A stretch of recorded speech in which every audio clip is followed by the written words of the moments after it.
नमस्कार, मैं हूं सत्यपाल और आप देख रहे हैं CWB हिंदी न्यूज। शक संवत 1948 विक्रम संवत 2083 आज ज्येष्ठ मास के कृष्ण पक्ष की सप्तमी तिथि और दिन रविवार है। तदनुसार अंग्रेजी तारीख 7 जून सन 2026 आज यानी 7 जून को दुनिया भर में मुख्य रूप से विश्व खाद्य सुरक्षा दिवस मनाया जा रहा है। संयुक्त राष्ट्र और विश्व स्वास्थ्य संगठन द्वारा यह दिन दूषित भोजन से होने वाली बीमारियों के प्रति लोगों को जागरूक करने और सुरक्षित भोजन को बढ़ावा देने के लिए मनाया जाता है। सबसे पहले आज की सुर्खियां। हरियाणा में तेजी से बदला मौसम, सोमवार से चल सकती है भीषण लू। घरेलू LPG सिलेंडर 29 रुपए महंगा हुआ, नई दरें आज से लागू। 3 महीने में दूसरी बार बढ़े सिलेंडर के दाम। हरियाणा सरकार का बड़ा ऐलान, ये काम करने पर गांव को मिलेगा 5 लाख रुपए का पुरस्कार। दिल्ली में कॉकरोच जनता पार्टी का 5 घंटे प्रदर्शन, अभिजीत दीपके ने शिक्षा मंत्री का इस्तीफा मांगा। अगले शनिवार फिर जंतर मंतर पर जुटने का ऐलान। रोहतक PGI में डॉक्टरों की भारी कमी, OPD के बाहर लग रही हैं लंबी कतारें। प्राकृतिक खेती करने वाले हरियाणा के किसानों को मिलेगी जमीन, CM सैनी बोले युवाओं को सक्षम और किसानों को बनाएं समृद्ध। हरियाणा CM आवास घेरने पहुंचे कांग्रेसियों पर लाठियां बरसी, दीपेंद्र हुड्डा पर वाटर कैनन से बौछार की, नीट पेपर लीक पर प्रदर्शन किया। वैष्णो देवी जाने वालों के लिए खुशखबरी, जींद से होकर चलेगी Katra Dadar special train. JEE advanced 2026 छात्रों को बड़ी राहत, IIT काउंसलिंग में इन शर्तों के तहत मिलेगा मौका। विश्व पर्यावरण दिवस पर हरियाणा सरकार का बड़ा ऐलान, राज्य भर में लगाए जाएंगे 1.5 करोड़ पौधे।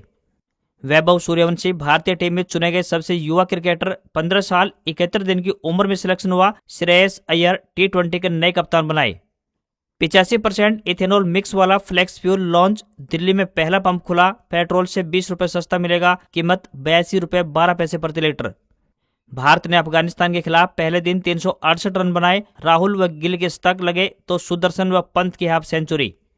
और मानसून महाराष्ट्र आंध्र प्रदेश तक पहुंचा, 2 दिन में 7 राज्यों में एंट्री। मध्य प्रदेश छत्तीसगढ़ में देरी से पहुंचेगा। और अब खबरें विस्तार से।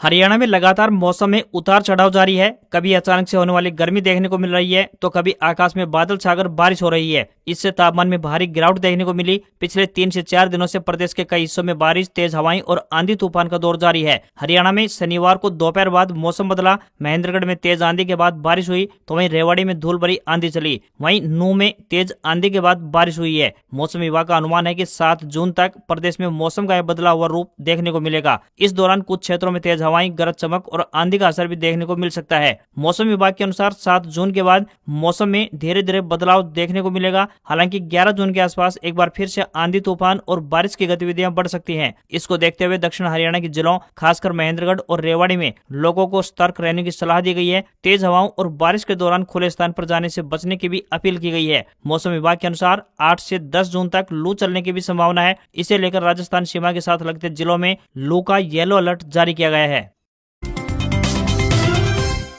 हरियाणा के मुख्यमंत्री नायब सिंह सैनी ने कहा है कि कृषि विभाग के स्वामित्व वाली लगभग 800 एकड़ भूमि केवल उन किसानों को पट्टे पर दी जाएगी जो अगले कम से कम 10 वर्षों तक वहां प्राकृतिक और जैविक खेती करेंगे। इसी प्रकार पंचायत भूमि पर भी प्राकृतिक और जैविक खेती को बढ़ावा देने के लिए नई नीति तैयार की जा रही है। प्राकृतिक खेती का सबसे बड़ा लाभ तभी मिलेगा जब किसानों को उनके उत्पाद का उचित मूल्य प्राप्त होगा। प्रदेश की 10 मंडियों में प्राकृतिक और जैविक किसानों के लिए विशेष स्थान उपलब्ध करवाए जाएंगे। इसके साथ साथ प्रशिक्षण प्रयोगशालाएं तथा एपीडा द्वारा मान्यता प्राप्त प्रमाणन केंद्र भी बनाए जाएंगे ताकि किसानों को अपनी उपज की गुणवत्ता प्रमाणित कराने और बेहतर बाजार प्राप्त करने में सुविधा मिल सके। आज पूरी दुनिया रसायन मुक्त खेती की ओर बढ़ रही है। हरियाणा सरकार भी इसी दिशा में निरंतर कार्य कर रही है। प्राकृतिक खेती केवल खेती की तकनीक नहीं है बल्कि धरती माता के प्रति हमारा दायित्व भी है। इससे भूमि की उर्वरता बढ़ती है, जल संरक्षण होता है, पर्यावरण सुरक्षित रहता है और साथ ही किसानों की लागत भी कम होती है। प्राकृतिक खेती करने वाले पात्र किसानों के लिए देसी गाय पर मिलने वाली सब्सिडी को बढ़ाकर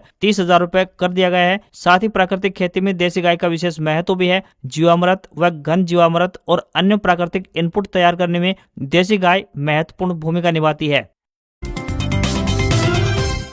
कुरुक्षेत्र में शनिवार को हरियाणा के सीएम नायब सिंह सैनी के आवास का घेराव करने एचएसवीपी ऑफिस के पास पहुंचे कांग्रेस नेताओं व कार्यकर्ताओं पर लाठियां बरसाई गई। पुलिस ने बैरिकेडिंग तोड़ रहे कांग्रेस सांसद दीपेंद्र हुड्डा पर भी वाटर कैनन का इस्तेमाल किया। कांग्रेस नेता नीट परीक्षाओं के पेपर लीक मामले में शिक्षा मंत्री धर्मेंद्र प्रधान के इस्तीफे की मांग को लेकर प्रदर्शन कर रहे हैं। कांग्रेस कार्यकर्ताओं ने जैसे बैरिकेड्स पर चढ़ने की कोशिश की, पुलिस ने एक्शन लिया। इसके बाद गिरफ्तारी देने पहुंचे सांसद दीपेंद्र हुड्डा, एमएलए अशोक अरोड़ा समेत सीनियर लीडर को ड्यूटी मजिस्ट्रेट के आदेश के बाद हिरासत में लिया गया। हालांकि 15 मिनट के बाद ही सभी नेताओं को छोड़ दिया गया। थानेसर विधायक अशोक अरोड़ा, पिहोवा विधायक मनदीप चड्डा, युवा कांग्रेस के राष्ट्रीय अध्यक्ष उदय भानु चिब, प्रदेश अध्यक्ष निशांत कटारिया समेत कई नेता प्रदर्शन में शामिल रहे। Congress party NEET paper leak मामले में शिक्षा मंत्री धर्मेंद्र प्रधान के इस्तीफे की मांग कर रही है। इसी के साथ पार्टी ने नीट परीक्षा के लिए एक साफ सुथरे और एरर फ्री सिस्टम बनाने की भी मांग की। रोहतक से सांसद दीपेंद्र हुड्डा ने कहा कि हरियाणा में हरियाणा लोक सेवा आयोग यानी HPSC के चेयरमैन आलोक वर्मा द्वारा सरकारी नौकरियों में बैकडोर तरीके से बाहर के युवाओं को लगाने का काम किया जा रहा है। हम उनके इस्तीफे की भी मांग कर रहे हैं। हुड्डा ने कहा कि देश के युवाओं के साथ अन्याय किया जा रहा है। युवा कांग्रेस प्रदेश अध्यक्ष निशांत कटारिया ने कहा कि देश भर में छात्र दिन रात मेहनत करके प्रतियोगी परीक्षाओं की तैयारी में जुटे हैं, लेकिन पेपर लीक की घटनाएं उनकी मेहनत पर पानी फेर देती हैं। आरोप लगाया कि सरकार युवाओं के भविष्य को सुरक्षित रखने में पूरी तरह से विफल रही है। घरेलू LPG सिलेंडर 29 रुपए महंगा हो गया है। नई दरें रात 12 बजे से लागू हो चुकी हैं। दिल्ली में अब 14.2 किलोग्राम वाले गैस सिलेंडर की कीमत 913 रुपए से बढ़कर 942 रुपए पहुंच गई है। 3 महीने में दूसरी बार LPG की कीमत बढ़ाई गई है। इससे पहले 7 मार्च को LPG सिलेंडर के दाम 60 रुपए बढ़ाए गए थे। इसी तरह 3 महीने के अंदर घरेलू सिलेंडर अब 89 रुपए तक महंगा हो गया है। न्यूज एजेंसी PTI के सूत्रों के हवाले से खबर सामने आ रही है कि तेल कंपनियों का कहना है कि अंतर्राष्ट्रीय बाजार में बड़ी ऊर्जा लागत और घरेलू बिक्री पर नुकसान के कारण ये कीमतें बढ़ानी पड़ी हैं। सूत्रों के हवाले से बताया गया है कि सरकारी तेल कंपनियों को हर घरेलू सिलेंडर पर तकरीबन 703 रुपए का नुकसान झेलना पड़ रहा था। दाम बढ़ने के बावजूद सिर्फ आंशिक भरपाई ही होगी। पिछले कुछ हफ्तों में पेट्रोल, डीजल और CNG के दाम भी बढ़े हैं। मई में पेट्रोल और डीजल की कीमतें कुल मिलाकर 7 रुपए 50 पैसे प्रति लीटर बढ़ चुकी है, जबकि CNG करीब 6 रुपए प्रति किलो महंगी हो चुकी है।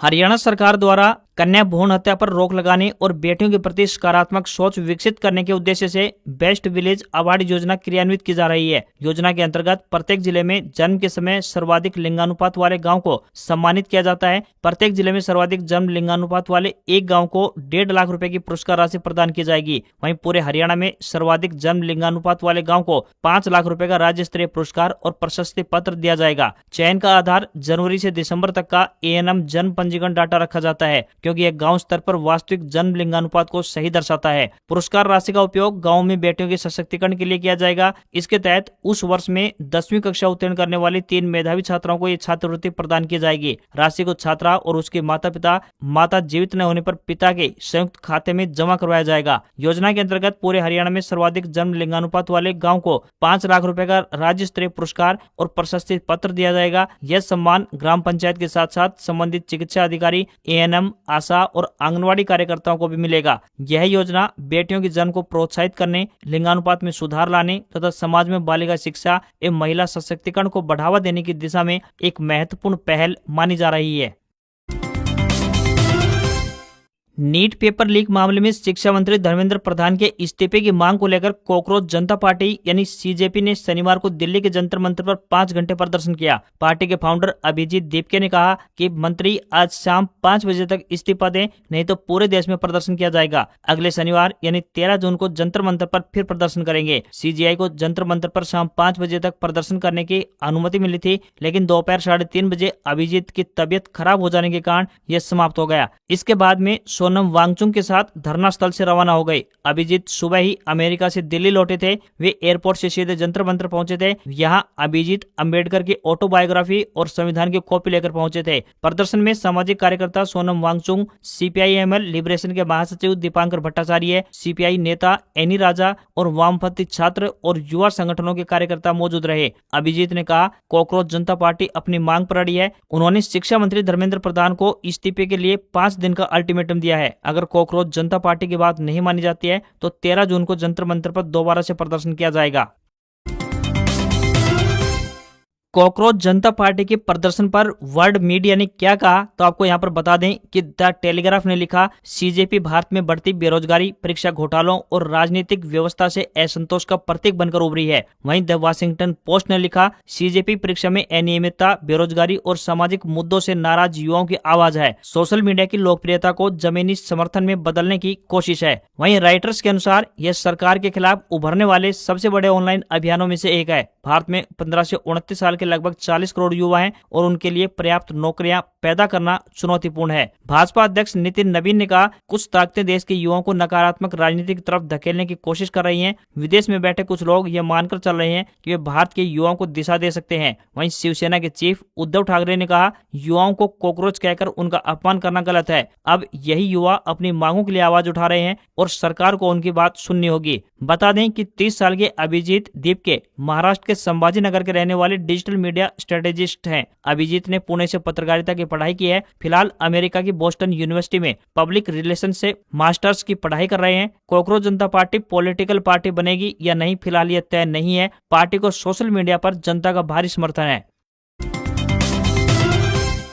विश्व पर्यावरण दिवस के अवसर पर हरियाणा सरकार ने पर्यावरण संरक्षण, वन क्षेत्र विस्तार और इको टूरिज्म को बढ़ावा देने के लिए ढेर सारी घोषणाएं की है। बता दें कि सरकार ने राज्य भर में 1.5 करोड़ पौधे लगाने का मन बनाया है। इसी के साथ 50 लाख पौधे आम लोगों को निःशुल्क वितरित किए जाएंगे, जबकि 20 लाख पौधे स्कूली बच्चों को भी दिए जाएंगे। कुरुक्षेत्र स्थित पीपली चिड़ियाघर का लगभग 70 करोड़ रुपए की लागत से नवीनीकरण किया जाएगा। तो वहीं भिवानी चिड़ियाघर को आधुनिक सुविधाओं से लैस करने के लिए 25 करोड़ रुपए खर्च किए जाएंगे। सरस्वती संरक्षण वन में 55 करोड़ रुपए की लागत से आधुनिक पक्षी विहार विकसित किया जाएगा। इसके अलावा यमुनानगर स्थित कलेसर राष्ट्रीय उद्यान में इको टूरिज्म विकास की नई परियोजनाएं भी शुरू की जाएंगी। इससे पर्यटकों को बेहतर सुविधाएं मिलेंगी, साथ ही प्राकृतिक पर्यटन को बढ़ावा मिलेगा। सरकार ने पक्षी प्रेमियों और पर्यटकों के लिए विशेष बर्ड वॉचिंग टूरिज्म सर्किट विकसित करने की भी योजना बनाई है। इसके तहत गुरुग्राम का सुल्तानपुर पक्षी विहार, झज्जर स्थित भिंडावास पक्षी अभ्यारण्य और कोटला झील को जोड़कर एक विशेष पर्यटन सर्किट तैयार किया जाएगा। बता दें कि अब पौधों की पौध तैयार करने के लिए प्लास्टिक की जगह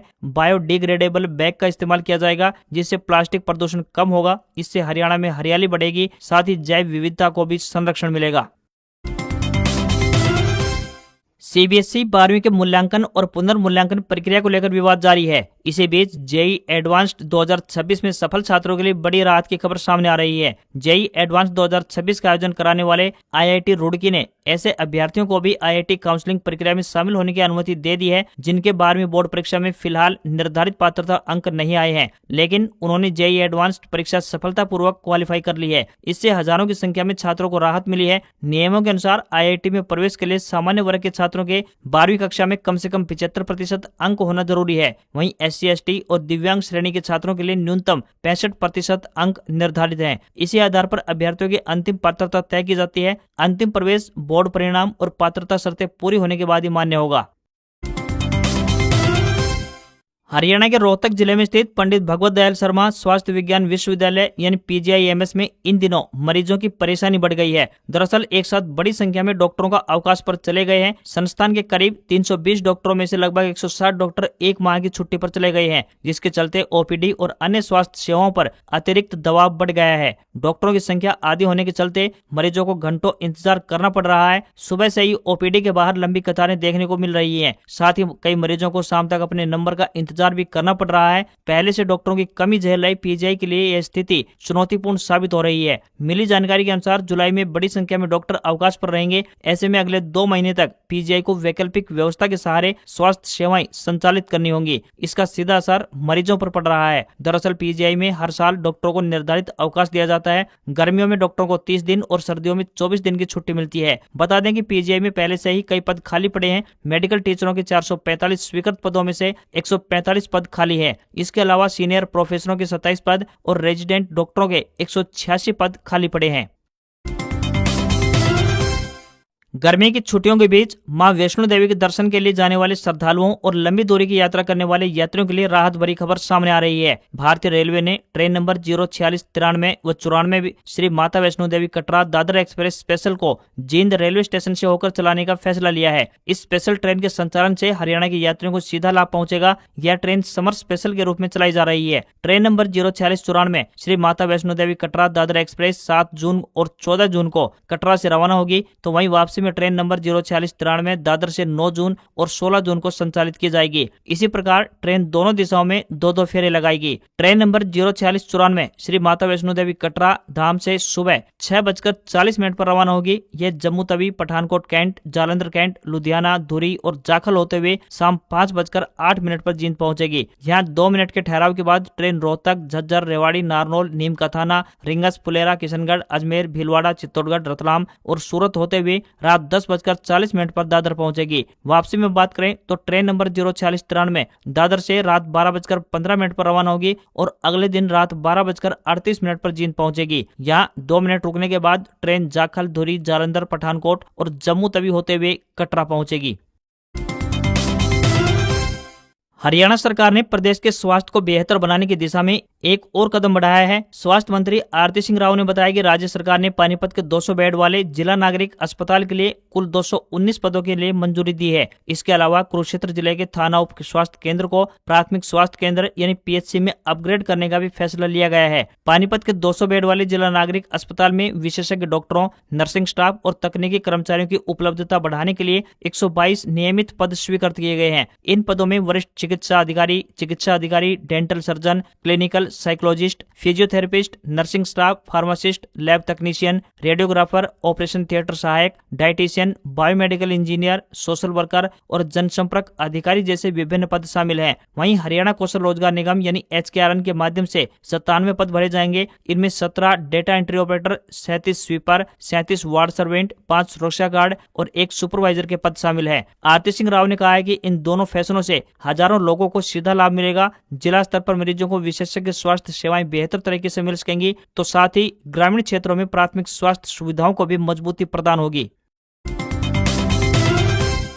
AIRHQ दिल्ली द्वारा जूनियर व सीनियर सहायकों के पदों पर भर्ती के लिए आवेदन मांगे गए हैं। जो भी इन पदों पर आवेदन भेजने के इच्छुक उम्मीदवार हैं, वे ऑफलाइन माध्यम से अपने आवेदन भेज सकते हैं। आवेदन करने की अंतिम तिथि 7 जुलाई है। इन पदों के लिए उम्मीदवार का स्नातक पास होना जरूरी है। ये भर्ती बिल्कुल निःशुल्क की जाएगी। न्यूनतम आयु 18 वर्ष और अधिकतम आयु 45 वर्ष तय की गई है। प्रथम श्रेणी न्यूनतम 60% से स्नातक पास तथा टाइपिंग में 30 शब्द प्रति मिनट की गति व कंप्यूटर पर MS ऑफिस का ज्ञान होना जरूरी है। सैलरी 19,800 रुपए से लेकर 25,300 रुपए पर मंथ मिलेगी।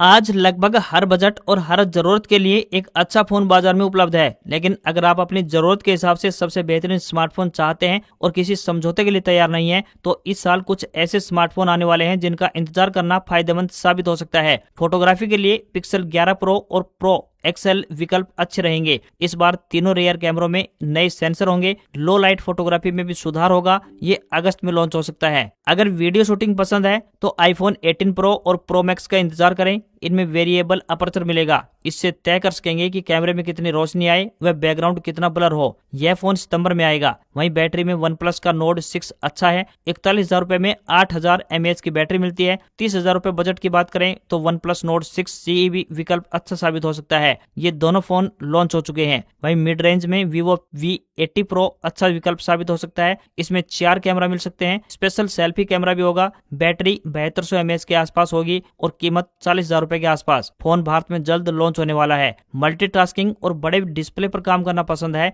तो Samsung Galaxy Z Fold 8 इंतजार कर सकते हैं। यह जुलाई में लॉन्च होगा। वहीं गेमिंग फोन चाहिए तो iQOO का 15 अल्ट्रा चुने। इसमें 24 GB तक रैम, 7400 mAh की बैटरी है। फिजिकल कूलिंग फैन भी है। कीमत 99,990 रुपए से शुरू होगी। भारत में ये जल्द आएगा।